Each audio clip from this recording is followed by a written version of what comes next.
বকেয়া বেতন পরিশোধের দাবিতে রাজধানীতে বিক্ষোভ মিছিল বের করেছে 5টি গার্মেন্টস কারখানার শ্রমিকেরা। তারা ঈদের আগে তাদের বেতন পরিশোধ করার দাবিতে তারা বিক্ষোভ মিছিল বের করেছে এবং তারা গত পরশুদিন থেকে তারা ঢাকার যে শ্রম ভবন রয়েছে বিজয়নগর এলাকায় সেখানে তারা অবস্থান কর্মসূচি তারা পালন করে আসছেন। তবে আজকে তাদের যে অবস্থান কর্মসূচি সেই অবস্থান কর্মসূচি তারা সরে এসে ইতিমধ্যেই তারা প্রেস ক্লাবের অভিমুখে তারা বিক্ষোভ মিছিল নিয়ে বিজয়নগর থেকে যাচ্ছে, যেটি আপনারা দেখছেন। মূলত তারা ঈদের আগেই তাদের বকেয়া বেতন পরিশোধের দাবি নিয়ে তারা রাজপথে নেমে এসেছে এবং তারা কয়েকদিন ধরে কিন্তু তাদের আন্দোলন কর্মসূচি যেটি রয়েছে সেটি কিন্তু তারা চালিয়ে আসছিলেন এবং তারই ধারাবাহিকতায় আমরা দেখছি তারা শ্রম ভবনের সাথে তারা অবস্থান নিয়ে তারা আন্দোলন করে যাচ্ছে এবং সেই আন্দোলনের অংশ হিসেবে এই মুহূর্তে তারা রাজধানীতে বিক্ষোভ মিছিল বের করেছে এবং তারা নানান স্লোগান দিচ্ছে এবং সেই যে বিক্ষোভ মিছিলটি বের হয়েছে সেই বিক্ষোভ মিছিলের শুরুতে দেখেছি আমরা আইন শৃঙ্খলা রক্ষাকারী বাহিনী তারা কিন্তু রয়েছেন এবং প্রায় 5টি কারখানার শ্রমিকেরা তারা এখানে অবস্থান দিয়েছেন এবং 5টি কারখানার শ্রমিকের তারা অর্থাৎ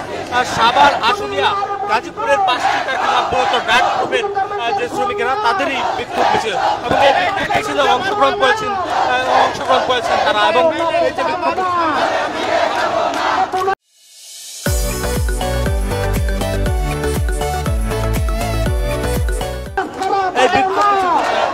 বিক্ষোভ মিছিলটিতে তারা অংশগ্রহণ করে তাদের যে দাবি দাবা রয়েছে সেই দাবি দাবা তারা পূরণের লক্ষ্যে তারা মূলত এই যে বিক্ষোভ মিছিল সেই বিক্ষোভ মিছিলটি তারা বের করছে যেমনটা তারা দেখছেন। আর এখানে আমরা শ্রমিকদের সঙ্গে কথা বলি যেমনটি জানতে পেরেছি তারা বিগত কয়েকদিন ধরে তাদের আন্দোলন কর্মসূচি তারা চালিয়ে আসছিলেন। তবে তারা এখন পর্যন্ত মালিক পক্ষের কোনো সদুত্তর তারা পায়নি এবং শ্রম ভবনের যারা সদস্য রয়েছেন তাদের পক্ষ থেকে তারা দাবি আদায়ের কোনো প্রকার আশ্বাস পাননি। সেই লক্ষ্যে সেই কারণে তারা এই যে তারা বেগবান করার লক্ষ্যে তারা বিজয়নগর থেকে শ্রম ভবনের সামনে তাদের অবস্থান কর্মসূচি থেকে সরে এসে তারা এই মুহূর্তে প্রেস ক্লাবের অভিমুখে যাচ্ছে এবং তারা তাদের দাবি পূরণ না হওয়া পর্যন্ত রাজপথে থাকবে যেমনটি আসলে জানিয়েছেন। এখানে যিনি রয়েছেন শ্রমিকদের নেতা শফিউল আলম তিনি কিন্তু আমাদের তেমনটি আসলে নিশ্চিত করেছেন এবং শফিউল আলম যেমনটি জানিয়েছেন যে তারা 3 দিন ধরে শ্রম ভবনের সামনে তারা অবস্থান কর্মসূচি চালিয়ে আসছিলেন। তবে এখন পর্যন্ত তাদের দাবি পূরণের লক্ষ্যে কোনো প্রকার আশ্বাস এখন পর্যন্ত পাননি। তারা কয়েক কোটি টাকা আসলে তাদের বকেয়া বেতন রয়েছে এবং তারা 5টি কারখানা কিন্তু এখন পর্যন্ত আসলে তাদের দাবি দাওয়া পূরণ আসলে তাদের 5টি কারখানা বকেয়া বেতন কিন্তু মধ্যে রয়েছে এবং তারা শ্রম ভবনের সামনে তাদের অবস্থান কর্মসূচি তারা চালিয়ে আসছিলেন। তবে শ্রম ভবন থেকে তারা সরে এসে তারা নিয়েছেন শ্রম ভবন থেকে এসে তারা এই মুহূর্তে তাদের যে বিক্ষোভ মিছিল রয়েছে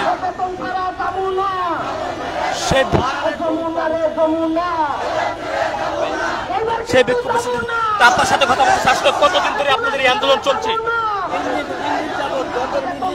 আন্দোলন চলতেছে এবং গতকাল সুজন ড্রেস তারা আসছে, তারা 2 দিন ধরে আন্দোলন করতেছে। এখানে বকেয়া বেতন তারপরে ঈদ বোনাস এগুলো বকেয়া রয়েছে। ডাক গ্রুপের প্রায় 19 মাস যাবত আন্দোলন চলতেছে আর গত 3 দিন যাবত ডাক গ্রুপের শ্রমিকরা এই শ্রম ভবনের সামনে অবস্থান করতেছে। তারা তাদের পাওনা না নিয়ে ঘরে ফিরে যাবে না। আপনার সাথে কথা বলবো আসলে আজকে আপনার দাবি দাবা গুলো কি? এখানে যারা শ্রমিকরা রয়েছে তারা কিন্তু আসলে তাদের যে আন্দোলন সেই আন্দোলনকে বেগবান করার মতো তারা শ্রম ভবনের সামনে তাদের অবস্থান সরে এসে এই মুহূর্তে প্রেস ক্লাবের অভিমুখে যাচ্ছে। অর্থাৎ তারা সচিবালয় হয়ে প্রেস ক্লাবের দিকে তারা যাচ্ছে এবং সেখানে তারা দীর্ঘক্ষণ অবস্থান করবেন এমনটি আসলে জানা গেছে এবং এখানে শ্রমিকদের যারা নেতৃবৃন্দরা রয়েছে তারা কিন্তু এসেছেন এবং তারা এসে এই যে আন্দোলন সেই আন্দোলন তারা অংশগ্রহণ করেছে এবং সংহতি তারা জানাচ্ছেন যেমনটা আপনারা দেখছেন। এখানে স্লোগান দিচ্ছেন শ্রমিক নেতারা, আপনাকে দেখার চেষ্টা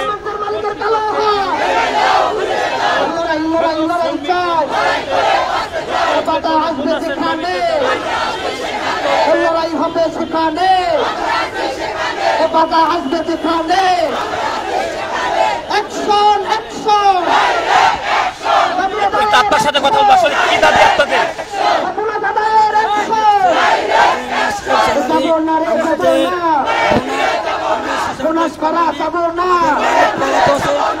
প্রশাসন চাই আমরা প্রশাসনের কাছে বেতন যা আছে পরিশোধ আমরা যেন করতে পারি। অনেক ধন্যবাদ।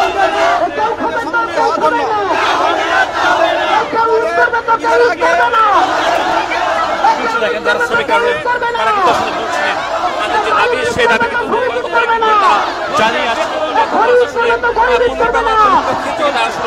সদুত্তর পাচ্ছেন না তাদের দাবি আশ্বাস তারা এখন তারই কারণে তারা তাদের অবস্থান কর্মসূচি তারা চালিয়ে আসছেন শ্রম ভবনের সামনে। সেই অবস্থান কর্মসূচি তারা ইতিমধ্যে সরে এসে তারা তাদের বিক্ষোভ মিছিল রাজপথে নেমে এসেছেন, যেটি আপনারা দেখছেন।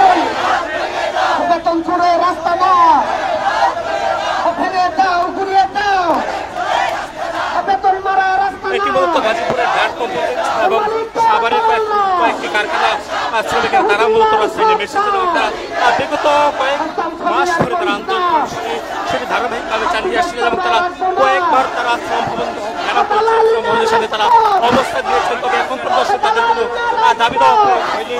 তারই কারণে আসলে তারা রাজপথে নেমে এসে তারা বিক্ষোভ মিছিল বের করেছেন রাজপথে আপনারা দেখছেন এবং এই বিক্ষোভ মিছিলটি আপনাদের সহযোগী তারা করছেন এবং তারা বিজয়নগর থেকে প্রেস ক্লাবের অভিমুখে যাচ্ছেন তাদের বিশাল বিক্ষোভ মিছিল নিয়ে। এবং তারা যেমনটি বলছেন তাদের দাবি পূরণ তারা রাজপথে থেকে যাবেন এমনটি তারা বলছেন এবং তারা আসলে অনিশ্চয়তার মধ্যে রয়েছে। একদিকে কিছুদিন পরে ঈদুল আজহা এবং তারা এখন আসলে কয়েক মাসের বেতন তারা এখন পর্যন্ত আসলে পাননি। তারা বলছে তাদের যে বকেয়া বেতনগুলো রয়েছে সেই বকেয়া বেতনগুলো আসলে আত্মসাৎ করা হচ্ছে।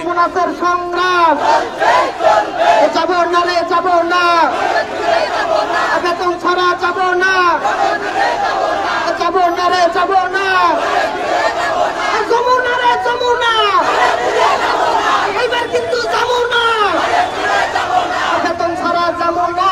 এখানে যারা শ্রমিকদের নেতৃবৃন্দরা রয়েছেন তারা কিন্তু বলছেন তারা যমুনা লঙ্ঘন কর্মসূচি তারা ঘোষণা করবেন। তারা অর্থাৎ তাদের যমুনা